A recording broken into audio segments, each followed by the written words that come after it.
that occurred in Monterey, California in October 2017. At that time, you were still married to your second wife, correct? I believe so. And you had just fathered a child by a woman who would later become your third wife, correct? Senator, I was falsely charged, fully investigated, and completely cleared. So you think you were completely cleared because you committed no crime. That's your definition of cleared? You had just fathered a child 2 months before by a woman that was not your wife.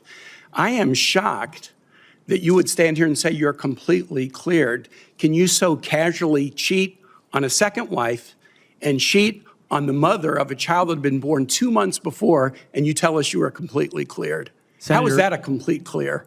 Senator, her child's name is Gwendolyn Hope Hegseth, and she's a child of God, and she's 7 years old. And she was, and you cheated on the mother of that child less than 2 months after that daughter was born, didn't you?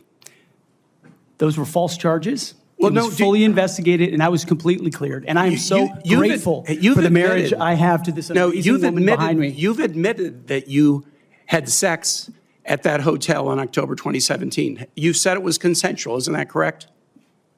Anything? You've admitted that it was consensual, and you were still married, and you just had a child by another woman.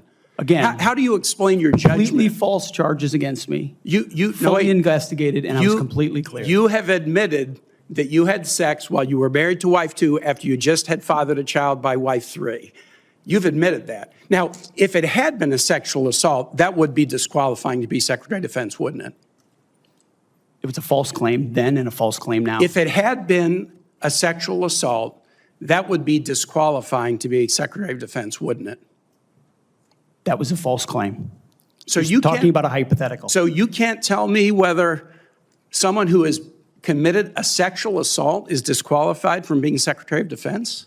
Senator, I know in my instance, and I'm talking about my instance only, it was a false claim. But you acknowledge that you cheated on your wife and that you cheated on the woman by whom you had just fathered a child. You have admitted that. I will allow your words to speak for themselves. You're not retracting that today. That's good. I assume that in each of your weddings, you've pledged to be faithful to your wife. You've taken an oath to do that, haven't you? Senator, as I've acknowledged to everyone in this committee, I'm not a perfect person, not claiming to be. But no, I just asked a simple question. You've taken an oath like you would take an oath to be Secretary of Defense in all of your weddings to be faithful to your wife. Is that correct? I have failed in things in my life, and thankfully I'm redeemed by my Lord and Savior, Jesus Christ.